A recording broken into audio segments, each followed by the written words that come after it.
and we might as well get started. So we're here today with Martine from the Watch Library, who's very kindly joining us to tell us all about her organization and what they do. Because while I've seen the website and used it and searched through it, I don't really know much about you at all. So would you please start by introducing yourself, introducing the Watch Library, and telling us how you got involved and what you do for them? Yeah, sure, with pleasure. So thank you for having me tonight. Thanks a lot. It's really a pleasure to present this project. It is really close to my heart because I co-found the project with the Maillard family. I guess you know the Maillard family. They run a magazine called Europastar. Okay, yep, yep, So yeah, so yep. they are in the, let's say, watchmaking communication industry since they started in 1925 Mhm. or four, something like that. Or seven, sorry, seven because they will it will be like their 100th anniversary in 2 years. So I came to the project one day. I received a call from Pierre Maillard, one of the journalists, the famous journalist. It was like in March 2020, 1 week before that the lockdown, Mhm. and he said that they start to digitize their own archive, and they consider that it's a really, really important and interesting topics, and would be great to create something bigger. So they asked me to work with them and to imagine what we have today. So we imagine this foundation. The Watch Library is now a public utility foundation Mhm. recognized by the Swiss Confederation, and the mission is really to preserve the watchmaking archive. I mean, the horological archive is not only about watch, but it also clocks. We have in Switzerland, but also in UK, in Europe, in US, in China, everywhere. Mhm. Um, so that's really the mission of the foundation. And perhaps about me, I started to work in watchmaking industry in 20, like perhaps 10 years ago, something like that, at the Vacheron Constantin. Mhm. I really came to watchmaking, I mean, step by step, but before Vacheron Constantin, I was involved in the organization about craftsmanship um, and transmission of the craftsmanship. So I work many years at Vacheron Constantin, and then I participate to create a brand called Singer Imagine. Yep. Um, I, I guess you know this brand is from Rob Dickinson, which is a UK guy. Mhm. So it was really, really interesting, really based on the design of the 70s chronograph yeah. And before that, when I was a kid, I started to collect swatch. I Okay, think I yep. still have all my swatch. I have like perhaps 40 or 50 pieces. And yeah, it's nice. From time Yeah, to we time, I had a have to Swatch open the meetup box. last year. Ah, yeah. Yeah, that was Okay. great. hmm I have to come next year. Absolutely. Or next time. I don't know.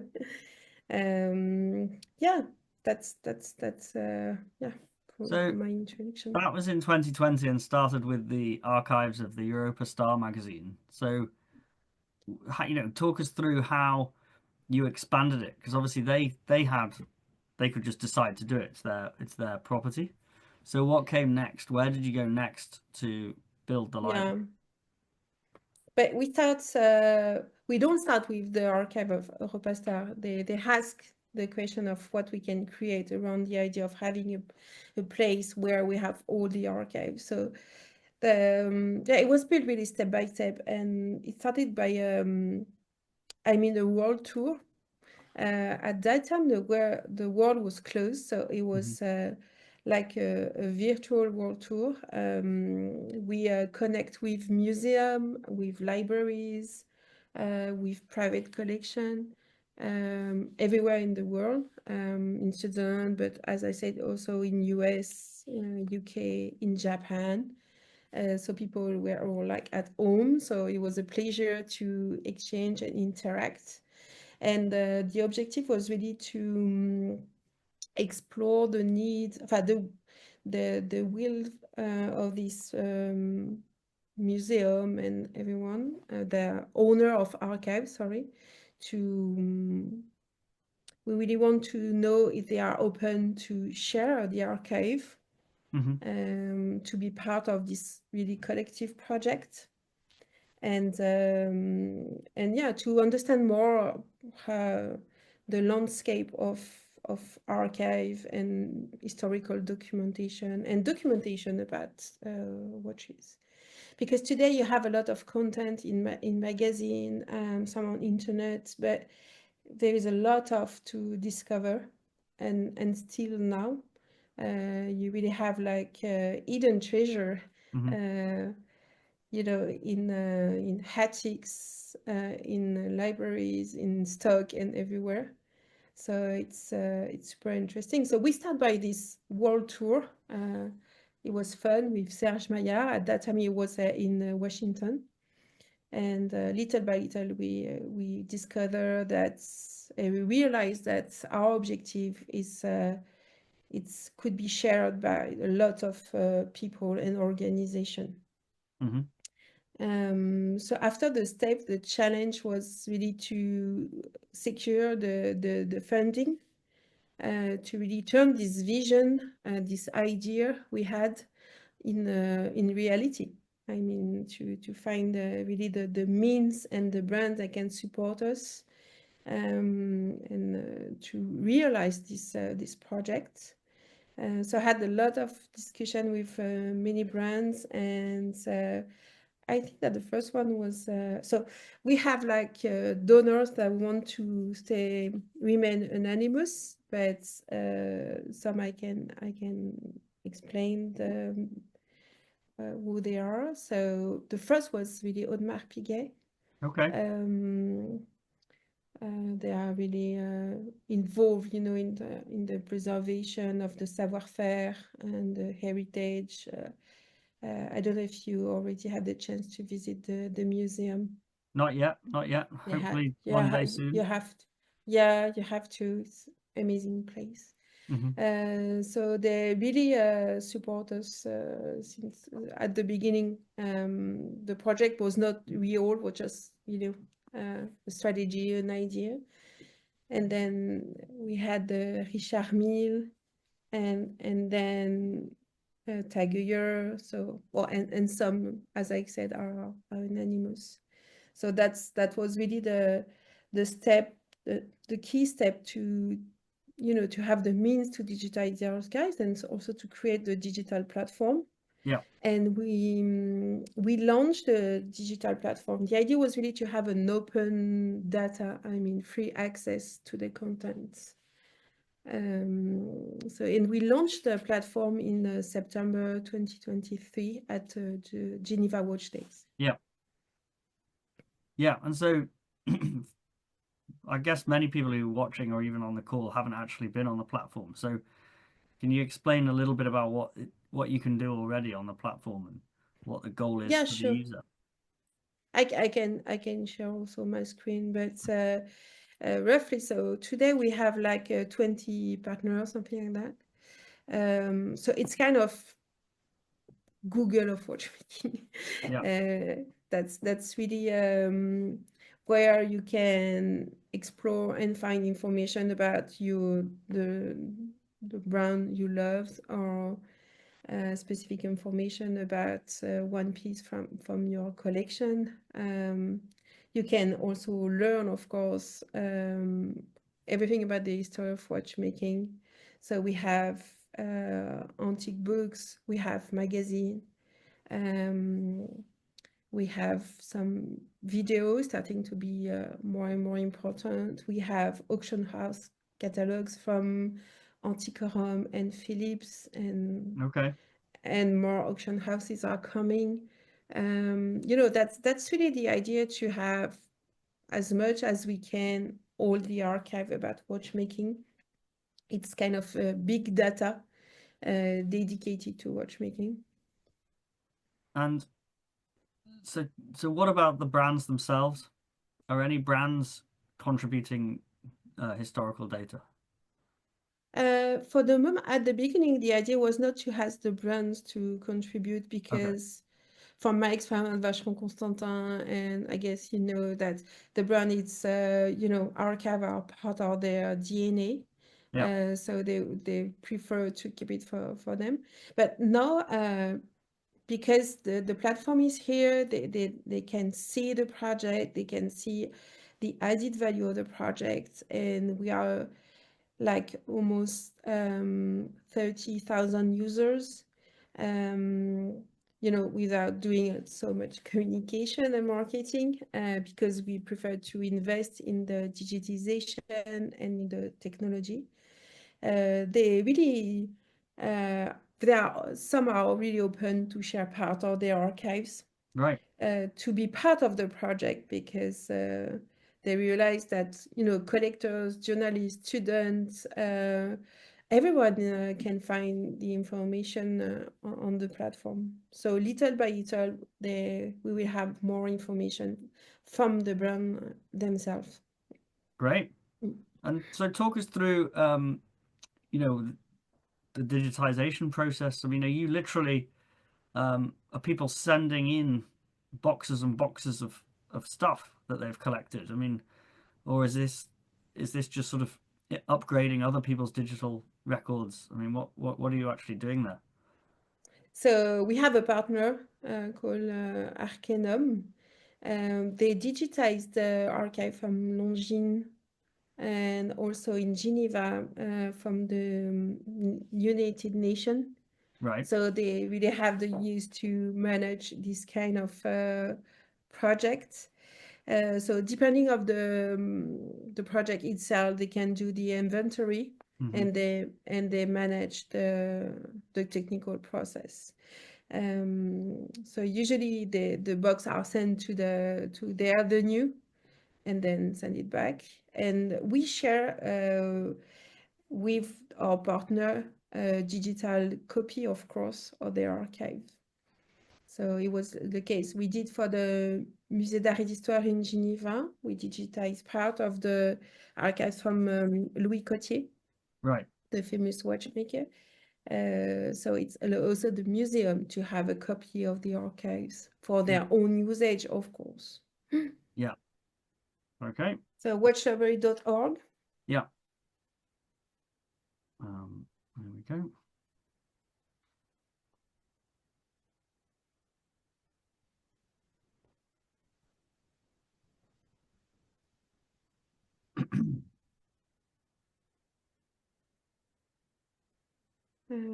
So yes, you have to accept.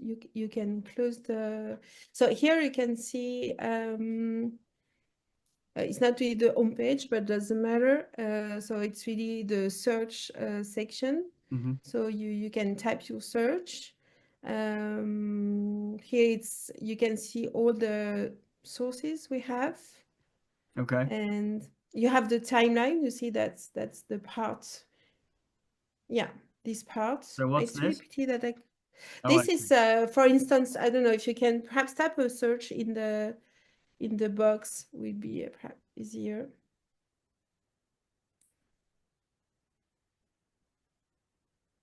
So here you can see on the timeline Hmm. the different years, and if you put your, well, you can see that, for instance, here you have in 1942 you have 48 archives about this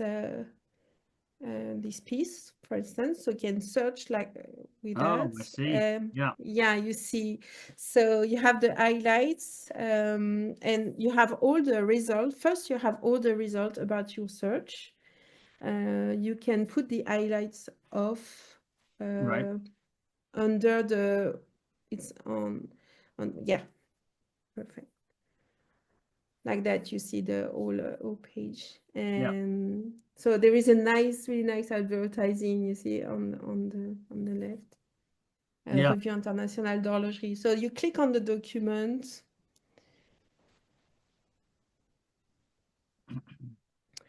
and here, so you can close the banner. Yeah. And so you have the real, page Yeah. about your search. And then so on the right part, you have all the information about the document itself, and you can decide to explore the document if you scroll down. Yeah. Voila, so you explore the document.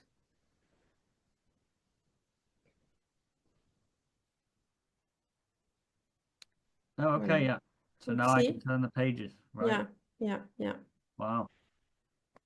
Yeah. So, and on the top of the section, search section, you also have filters if you want to select a certain period, a certain type of Yeah. media, a certain source in terms of document. You see in the advanced search on the top. Oh, yeah. Yeah. You see? So you can really narrow your search by source. Yeah. You can limit the result by document to have only one result by document.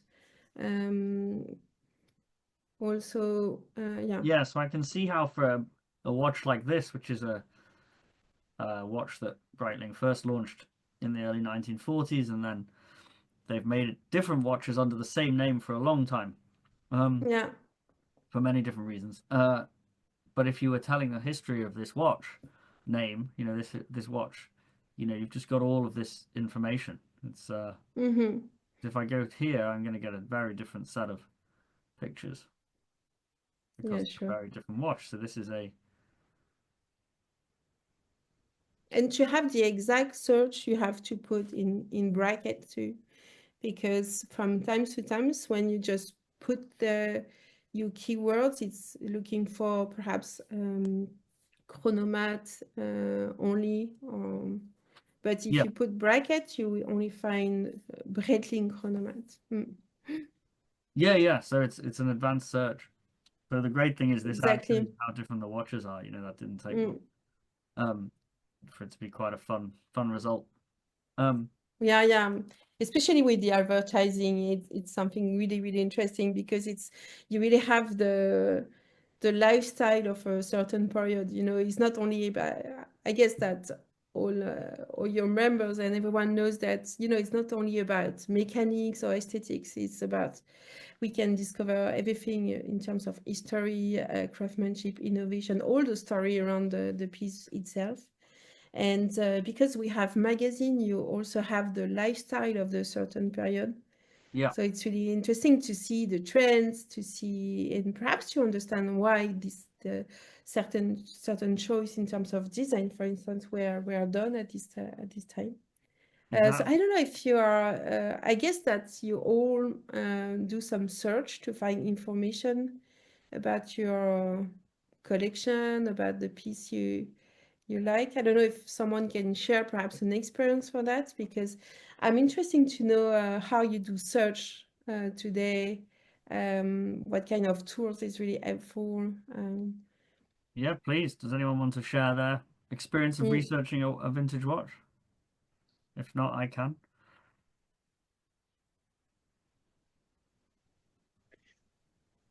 I was going to suggest you do it, Hamish. You're a semi-pro. Semi-pro.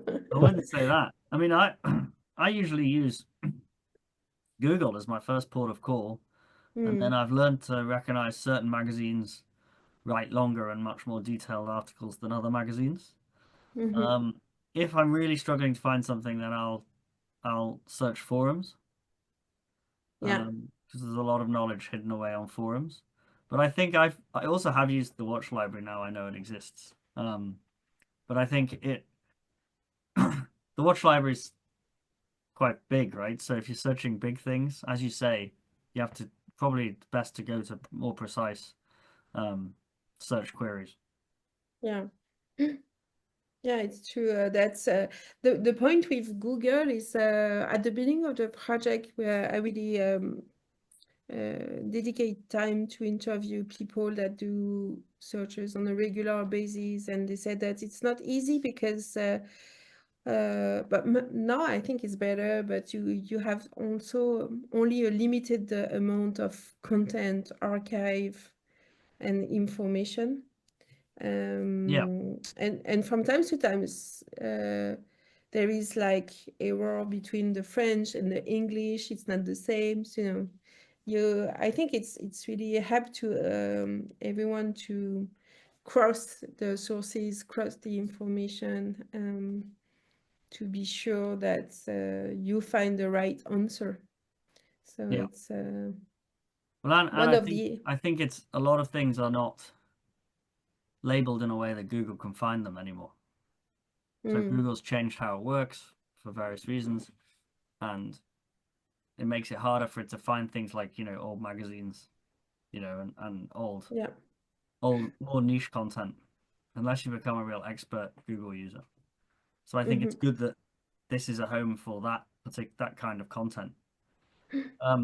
So talk about, how you persuade people to give you their material or help, or how do you find people, and how do the discussions go?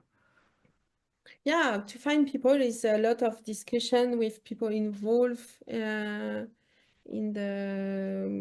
watchmaking horology. Honestly, it's something like you discuss, and someone we are only Monday, but this morning I had 3 people call me to say, okay, there is really nice archive in this place. It will be interesting for you to go there and to see, and perhaps to digitize the archives. Oh, right. So so at the beginning we just want to we just select the library, the museum, really the place where you are sure that you can find content.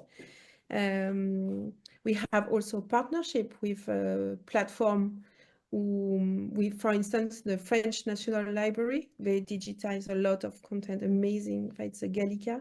So we have a partnership with them, and they share their content related to watchmaking on our platform. So it's also a way to consolidate the big data. And for us, the first step was really to have the key information about watchmaking. Could be like really historic from the 17th century to the 20th century. And little by little, we had contents with specific topics. We had content from famous watchmakers. We had content on specific techniques, for instance.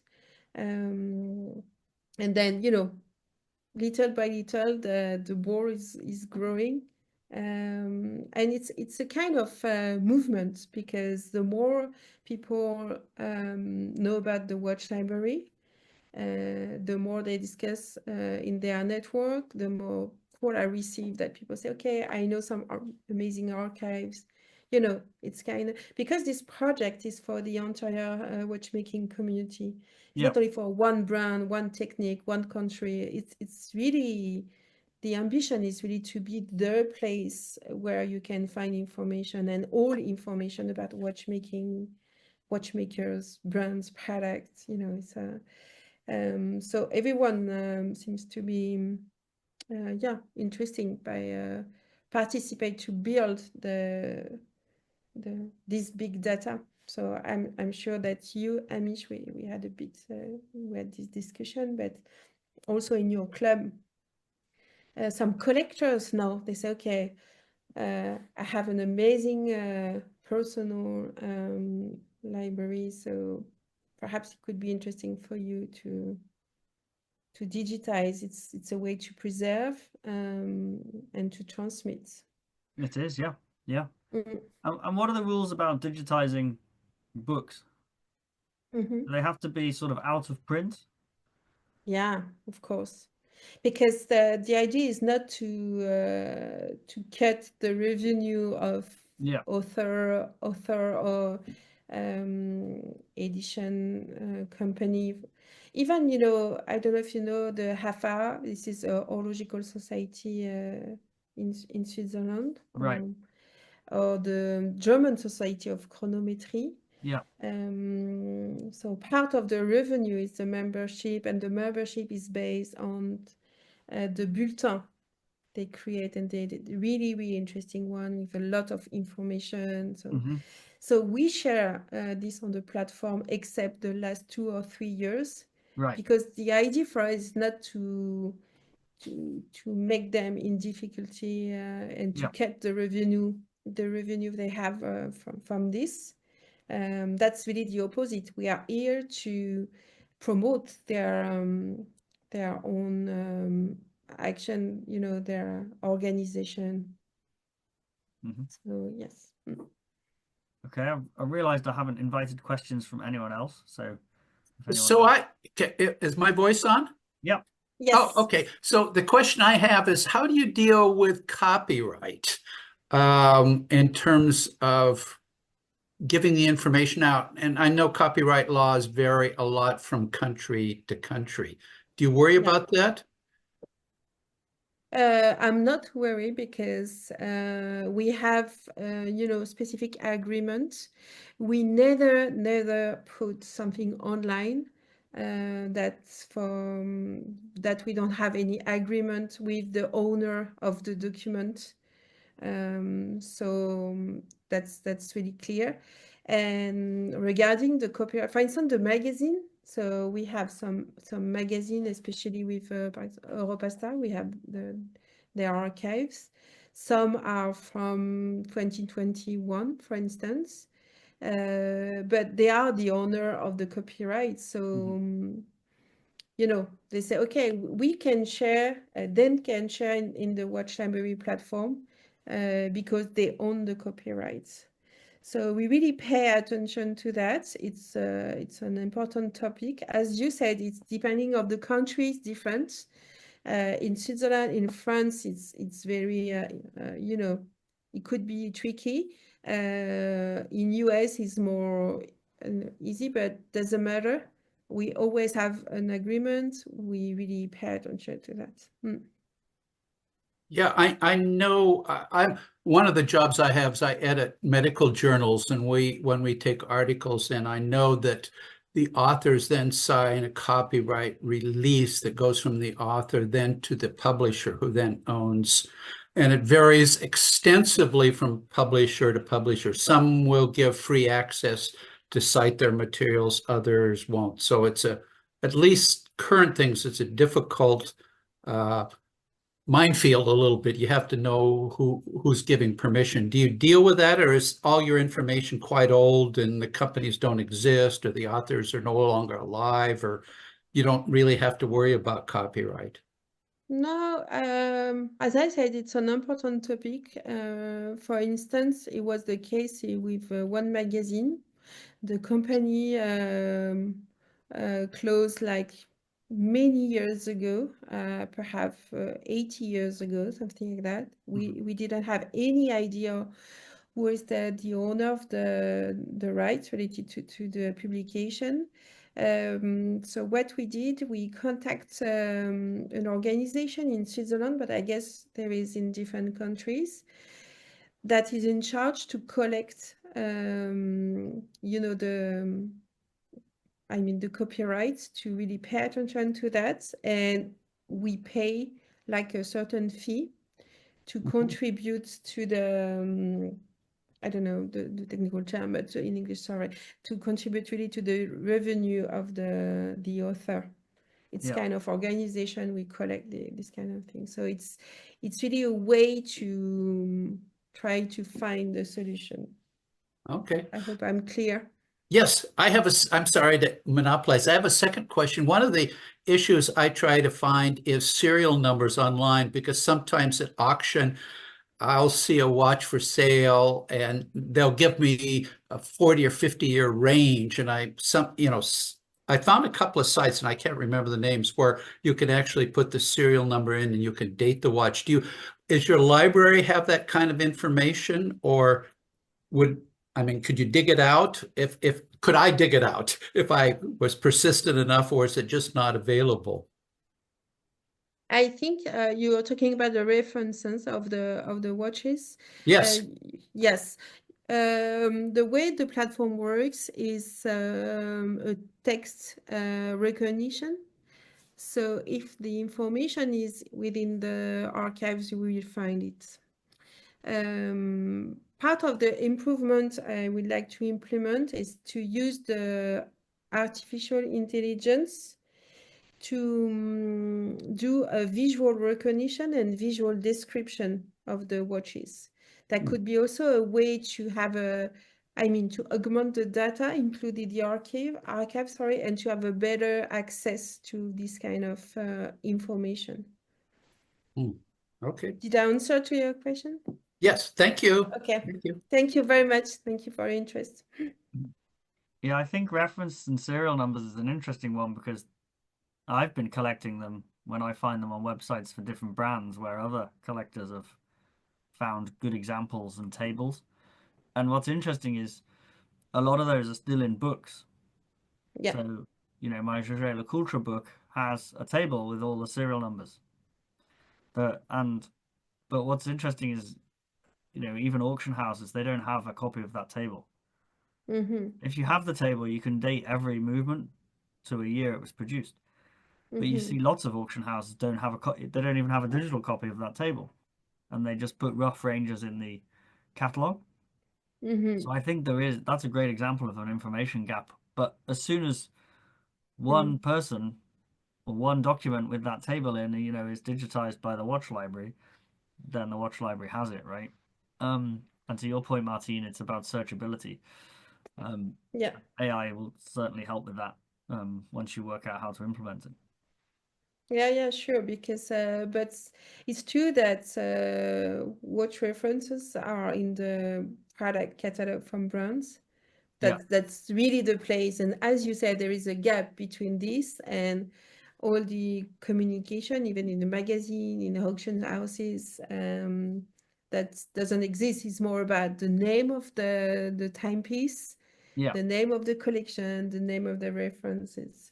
And I think it's it would be great to have like vintage catalog from brands. As I said, some are very interesting to share this because it will be a way to really reconcile the content and the information.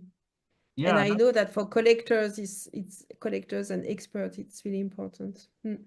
Yeah, absolutely. And the bigger collectors do collect a huge amount of things like catalogs. They hunt them down because they want that accuracy of information. Sure. So I think, finding more routes over time to private collectors, especially some of the bigger ones for different brands, and seeing if you can digitize some of their archives would be incredibly powerful. Yeah, you're right. Anyone else have any questions? I have one. You may have talked about it. My computer crashed just at the start of the meeting and I didn't pick it up. How do we access the Watch Library? Is there a website? Is that open access, or do we have a membership? Or can you review that, or let me just briefly know how to handle that? Thank you. Yeah, sure. It's thank you for your question. It's really important that it's watchlibrary.org, and it's open and free access. So I'm just sharing my screen again, Kent, so you can see it. Okay. So this is the site. I just searched for this. If you click on the logo, just because that's really the home page, you see. So you have the box for your search, and then if you scroll down, you have more information about the project. But it's watchlibrary.org, and you have a free access. Here it's an information about the latest archive we add to the platform, the auction houses catalogs. And then you have so that's an information. You have also the link how you have the donors. If you scroll down a bit, so you see Anne-Marc Piguet, Charmaine Toyer-Geyer. There is more, but as I said, they want to remain anonymous. And you have our partners to date. with which we have agreement to share their content and their archives. And also on the homepage, you have a link to subscribe to our newsletter if you want to be informed about new archive added on the platform. Yeah. Which is up here somewhere. Yeah, just Yeah. here. So the foundation, the Swiss Foundation, Yes. you know, I take it that you've done a lot of work on how much funding you need to keep this archive sort of live forever, you know, technically. Yeah, so we have something interesting also is in Switzerland, but again, I think it's the case in every country. So the Confederation will organize a copy of all the websites. It's not accessible to everyone, but it's also a way to preserve the content. So Yeah. for generation. So what are some of the technical considerations to do that? Technical consideration? What do you mean? In terms of, you know, where the database is hosted and who the Yeah. partners are and how to keep it safe and secure. So it's hosted in Switzerland, our platform and the Confederation one. So yeah, it's really a way they create like a twin of every website in Switzerland. Right. So that's really a way. So we are hosted in Switzerland and we have, you know, all the barrier and security as much as we can.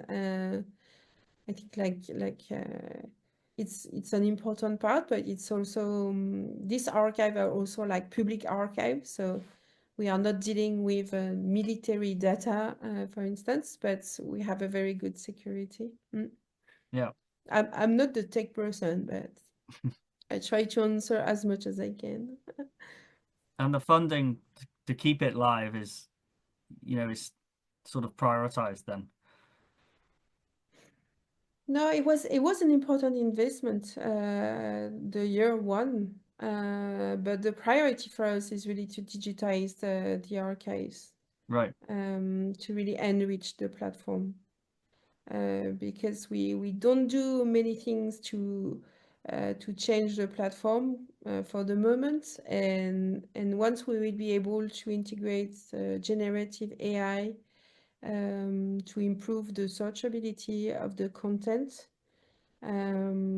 We wait a bit because as you see, every 3 months there is a new innovation, and you know it's improving very, very fast, and the cost is downsizing. So Yeah. But the first cost is not related to the technology, because we use also open source tech. It's not something really I mean, ultra sophisticated, but it works. It works well.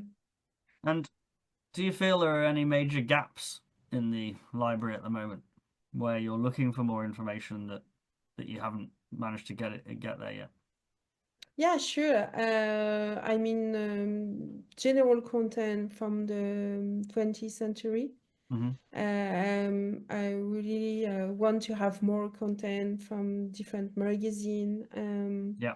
Not only in Switzerland, but everywhere in the world. Yeah. I would love to have more content about British horology. Okay. Because it's really one of the famous ones, especially related to the chronograph history and everything. Yeah.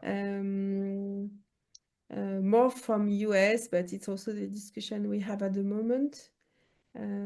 Yeah, there is still a lot of things to do and to complete. I mean, like UK, Germany, US, even Asia and Japan.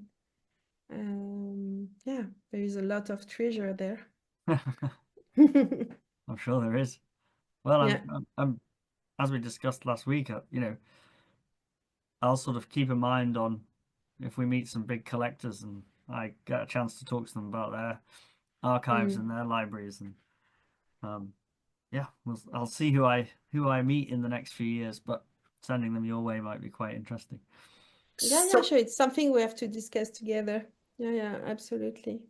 And it's true that we start first by the institution and organization, still now, but little by little, it's more about individual, really enthusiast, expert collectors. And it's more easy now to manage this kind of project within the global plan. Yeah. I have a question. I see the Horological Society in New York has a fairly large collection of about 1,100 volumes. Are they good at sharing that, like interlibrary loans, or is it difficult to get access to some of the other collections? No, it's not. Yeah, thank you for the question, because the Horological Society of New York is an important partner for us. Nick Manoussos is part of the board of the foundation. And I work on a regular basis with him and his team. They have an amazing library. I was in New York in December, so I visited the place. It's a Wow. It's a dream. Honestly, it's a dream. And they are really, really active to share the knowledge, the culture of watchmaking. So it's really great to have him on board. And so for the moment, they are more because they receive an important collection. I guess you read an article about that. And so they are doing the inventory of this collection. And the idea after is to digitize part of the collection. We discussed digitization in December when I came. So yeah, it would be great to enrich. So for the moment, we have the Horological Journal, their bulletin that is also really interesting, because they are one of the oldest society in the world. Yeah. Yeah, I hope someday I'll be able to see it. I joined the society this past year, but have not been able to do it. But hopefully that's my dream someday, to be able to see their collection.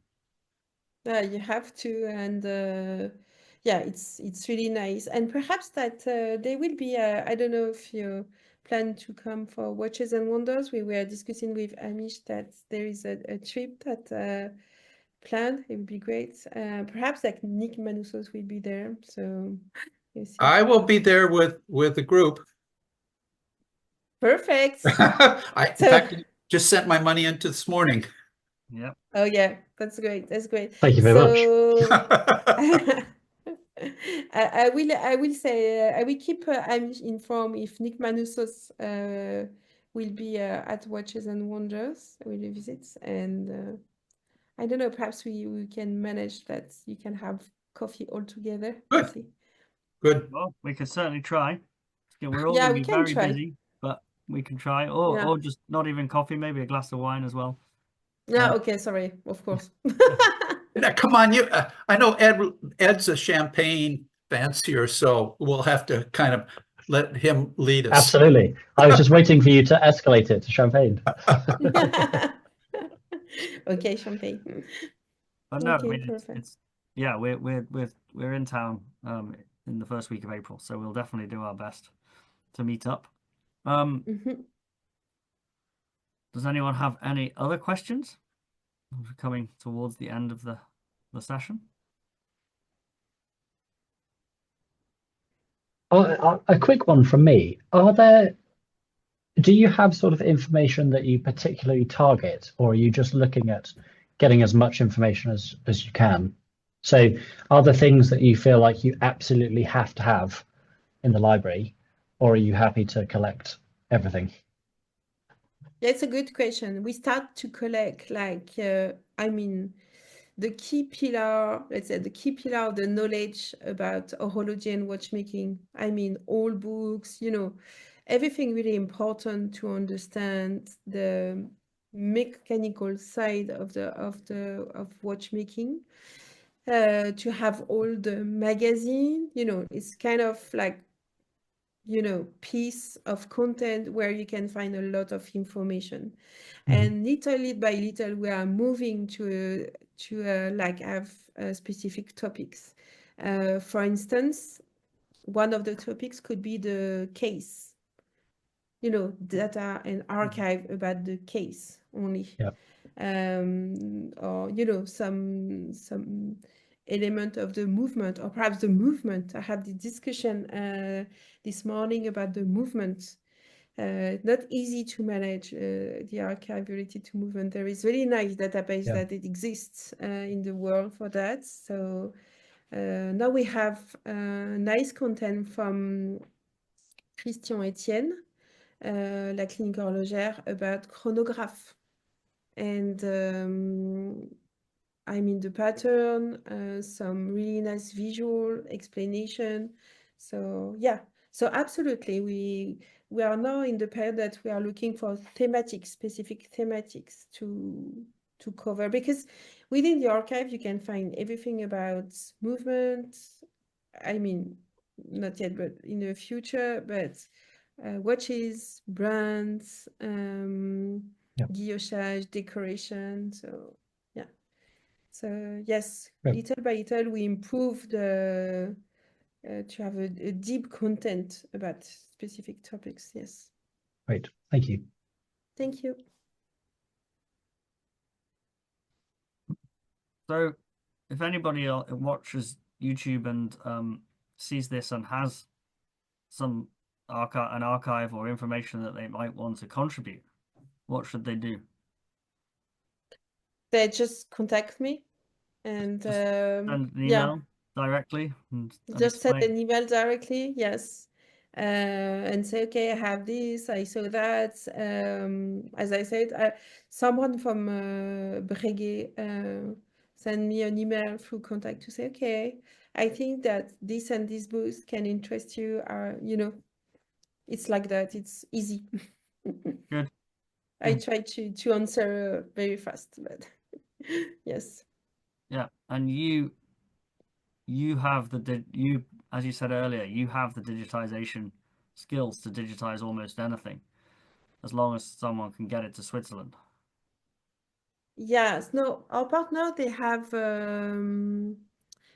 different places to digitize, especially okay. in Europe, let's say.